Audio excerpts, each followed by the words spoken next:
Students, life process important questions part 1 के बाद अब है part 2। In part 2 first question is why there is a controversy about viruses whether they are alive or not. हमें पता है कि viruses जो हैं दे आर वेरी डेंजरस। जो वायरल इन्फेक्शन होता है उसको रोकना बहुत मुश्किल है, जैसे अभी हम कोविड से जूझ रहे हैं, है ना। तो ऐसा क्यों है कि इसको हम डेड भी मानते हैं और अलाइव भी? Why there is a controversy?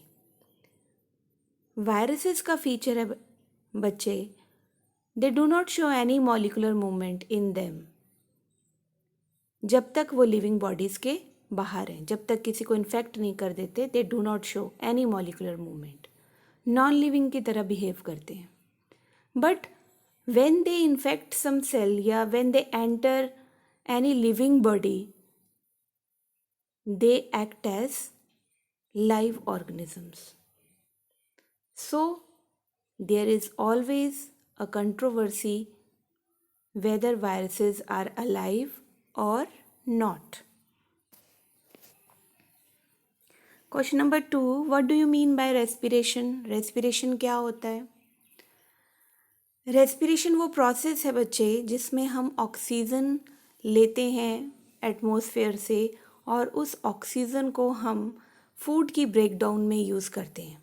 जो हमारी बॉडी के इनसाइड ब्रेकडाउन ऑफ फूड हो रही है वहाँ पर हम उस ऑक्सीजन का यूज़ करते हैं। तो ऐसे प्रोसेस को हम कहते हैं respiration, where oxygen is used for the breaking down of food and what we are getting there, we are getting chemical energy to do the various functions.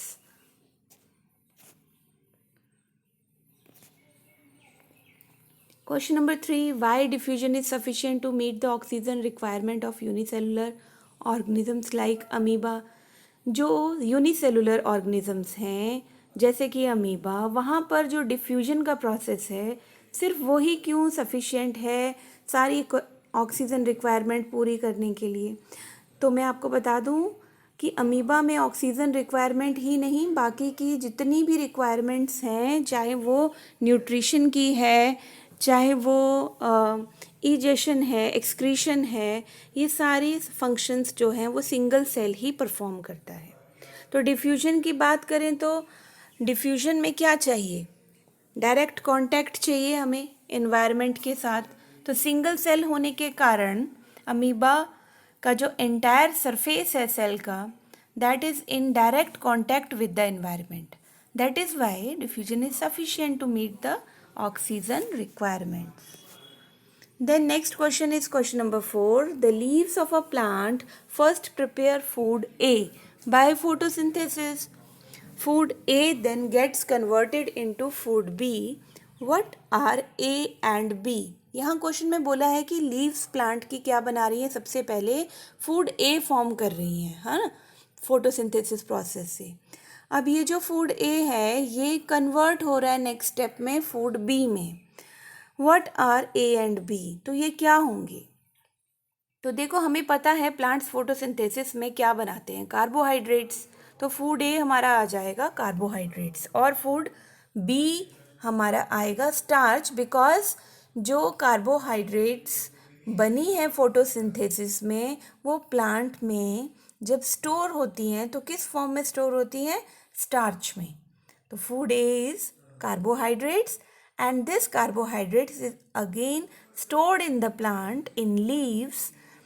This food B is known as starch. Next question is your question number 5. Which substance is used to remove chlorophyll from a green leaf during photosynthesis experiments? जब हम बच्चे photosynthesis के experiments करते हैं तो कौन सा ऐसा सब्सटेंस होता है जो यूज़ किया जाता है वहाँ पर लीफ की क्लोरोफिल को रिमूव करने के लिए? तो योर आंसर इज़ एल्कोहल. आपने देखा होगा हम एल्कोहल में बॉईल करते हैं लीफ को. वाई? क्योंकि हमें क्लोरोफिल नहीं चाहिए. To remove the chlorophyll we use alcohol for boiling in photosynthesis experiments. Now next question number 6. Write a chemical equation to show the process of photosynthesis in plants. हमें पता है photosynthesis क्या है. The plants are using carbon dioxide, sunlight, water, and this sunlight is absorbed by chlorophyll present in the green leaves, green plant parts, and they are preparing our food in the form of carbohydrates and giving us fresh oxygen to breathe. तो यही सारा photosynthesis का process आप equation में कैसे लिखोगे. तो there is equation for photosynthesis. 6 CO2 carbon dioxide plus 6 water molecule in the presence of sun, that is solar energy, and the chlorophyll of the leaves, glucose C6H12O6 plus oxygen, 6 molecules, they are produced in the process of photosynthesis. So this is your chemical equation for photosynthesis. Question number 7. Name the organelle of the plant cells in which photosynthesis occurs.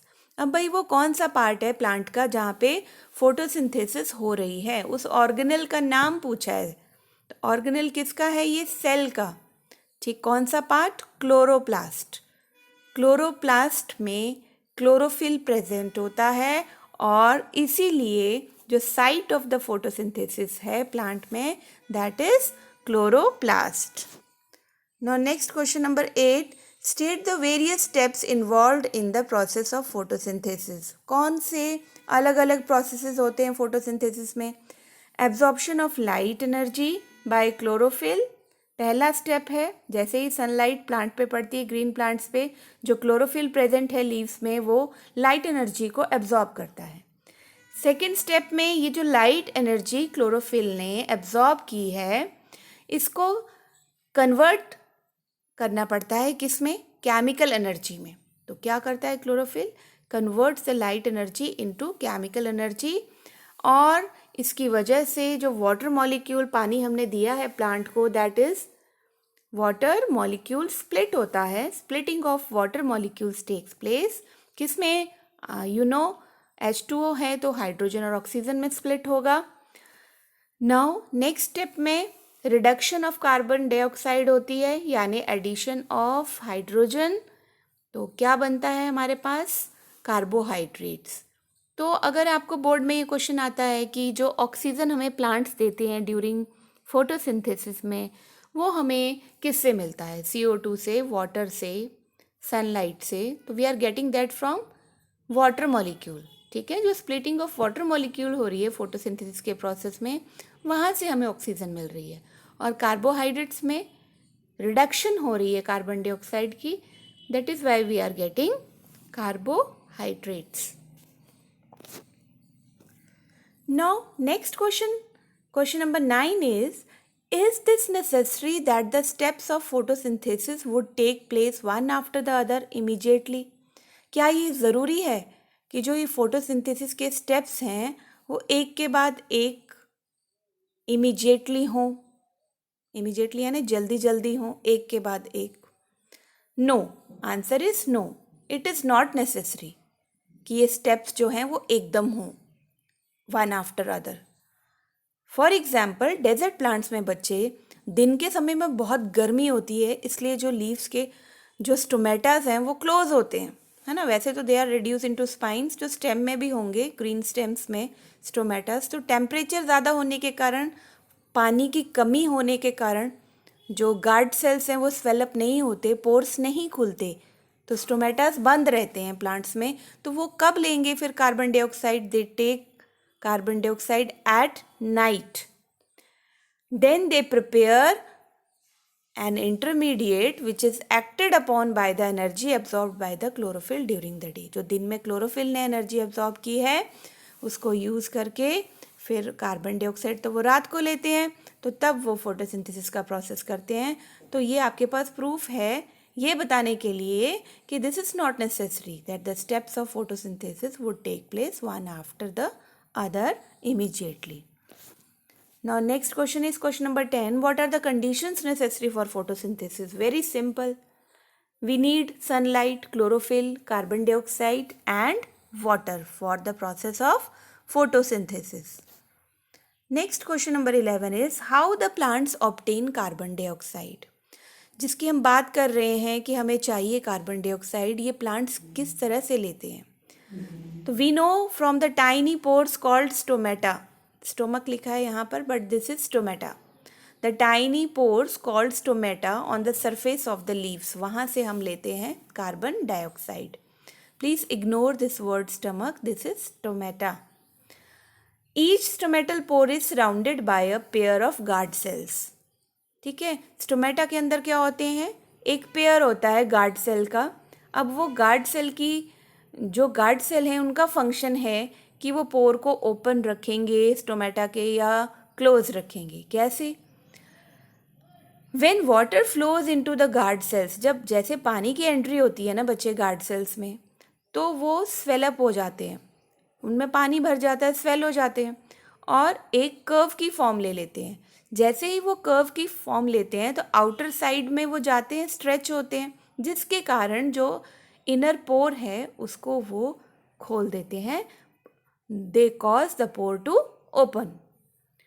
अब इसका उल्टा on the other hand when they lose water, जब वो पानी को loose कर देते हैं दे श्रिंक. ठीक है, अगेन दे श्रिंक और स्ट्रेट हो जाते हैं. स्ट्रेट होने के कारण उनका कर्व सीधा हो गया है. अब they close the stomatal pore. तो इस तरीके से जो एंट्री है कार्बन डाइऑक्साइड की वो प्लांट्स में होती है. Now question number 12 is how do plants obtain water for photosynthesis. Plants जो हैं वो फोटोसिंथेसिस के लिए पानी कैसे लेते हैं? By the roots. The plants absorb water from the soil. ठीक है, रूट हेयर्स होते हैं जो हेल्प करते हैं वाटर को एब्जॉर्ब करने में. और प्रोसेस कौन सा होता है? क्योंकि हम लिक्विड की बात कर रहे हैं तो यहाँ पे हम डिफ्यूजन वर्ड यूज़ नहीं करेंगे. For liquids we are using the word osmosis. Osmosis का मतलब क्या है? जैसे हमने पानी दिया सॉइल में, वहाँ वाटर की कंसंट्रेशन ज़्यादा हो गई तो from high concentration the water moves in the roots towards the low concentration. Okay, तो नेक्स्ट स्टेप आपका क्या है कि जो पानी रूट्स ने एब्जॉर्ब किया है वो अपवर्ड डायरेक्शन में जाएगा प्लांट में. That is transported upwards through the xylem vessels. हमें पता है ना वाटर की ट्रांसपोर्टेशन के लिए जाइलम वेसल्स आर देयर. कहाँ लेके जाएंगे वो पानी?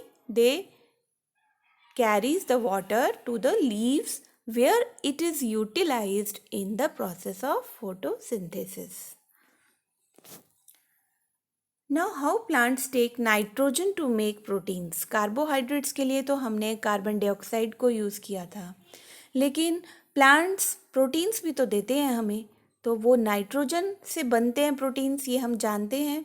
तो किस तरह से नाइट्रोजन को वो लेते हैं जब हम फ्री फॉर्म में नाइट्रोजन को ले नहीं सकते एटमॉस्फेयर से? So the plants take up nitrogen from the soil. कैसे? सॉइल में बेटा कुछ बैक्टीरियाज होते हैं. एक नाम मैं आपको एग्जाम्पल के लिए बताती हूँ, राइजोबियम. वो क्या करते हैं, इस फ्री नाइट्रोजन को फिक्स करते हैं. ठीक है, चेंज करते हैं, कन्वर्ट करते हैं इसको किस यूजेबल फॉर्म में, ताकि प्लांट यूज़ कर ले. और वो यूजेबल फॉर्म क्या है नाइट्रोजन की? नाइट्रेट्स और नाइट्राइट्स. ठीक है, एंड बैक्टीरिया जो नाइट्राइट्स में नाइट्रोजन को कन्वर्ट कर देते हैं. These nitrates and nitrites are used in the formation of proteins. Now question number 14, why are molecular movements needed for life. हमने बात की स्टार्टिंग में कि क्राइटेरिया कौन सा रखें हम, कि हम कैसे पता लगाएं कि कोई भी चीज़ वो जिंदा है, कैसे पता लगेगा. तो हमने आंसर में दिया था मॉलिक्यूलर मूवमेंट्स. तो किस तरह से मॉलिक्यूलर मूवमेंट्स लाइफ के लिए ज़रूरी हैं? तो यहाँ हम बात करेंगे कि हमारा जो लिविंग स्ट्रक्चर है ना, is very likely to keep breaking down over time. ठीक है, if order breaks down the organism will no longer be alive. जितने हम लोग बेसिक फंक्शंस की बात की थी, अगर वो नहीं होते हमारी बॉडी में तो हम जिंदा रहने वाले हैं क्या? नहीं. So living creature must keep repairing and maintaining their structures. तो हमने अपनी बॉडी स्ट्रक्चर को मेंटेन करने के लिए जितने भी लिविंग क्रिएचर्स हैं वो हर टाइम रिपेयरिंग और मेंटेनेंस का काम चलता रहता है उनकी बॉडी में। दैट इज़ वाई जो स्ट्रक्चर्स हैं हमें पता है कि अगर रिपेयरिंग नहीं होगी, मेंटेनेंस नहीं होगा, तो कोई भी structure, we are also like machines ना, तो हम सर्वाइव नहीं कर सकते। तो सारे के सारे स्ट्रक्चर्स जितने भी हमारे सेल्स, मॉलिक्यूल्स, टिश्यूज़, इन सब से बने हुए हैं, तो ये मॉलिक्यूलर मूवमेंट्स जो हैं they are very essential because repairing and maintenance is going on every time. Okay, तो in this way molecular movements they are needed for life. Now question number 15 is name the various factors which affect the rate of photosynthesis. अब photosynthesis को क्या फ़र्क पड़ने वाला है, किन किन चीज़ों से फ़र्क पड़ने वाला है, कौन से फैक्टर्स हैं जो उसके रेट को स्लो करते हैं, फास्ट करते हैं? तो they are light intensity, carbon dioxide concentration and temperature. Light intensity कैसे बच्चे? जितनी ज़्यादा लाइट होगी उतना ज़्यादा एब्जॉर्प्शन करेगा प्लांट थ्रू क्लोरोफिल। तो अच्छी बात है, हमें ज़्यादा से ज़्यादा लाइट एनर्जी मिल रही है बिकॉज यही एनर्जी है जो केमिकल एनर्जी में कन्वर्ट होने वाली है ग्रीन लीव्स में।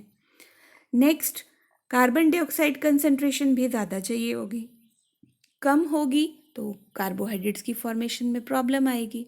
तो कार्बन डाइऑक्साइड कंसंट्रेशन भी इफ़ेक्ट करती है फोटोसिंथेसिस में। Next, temperature.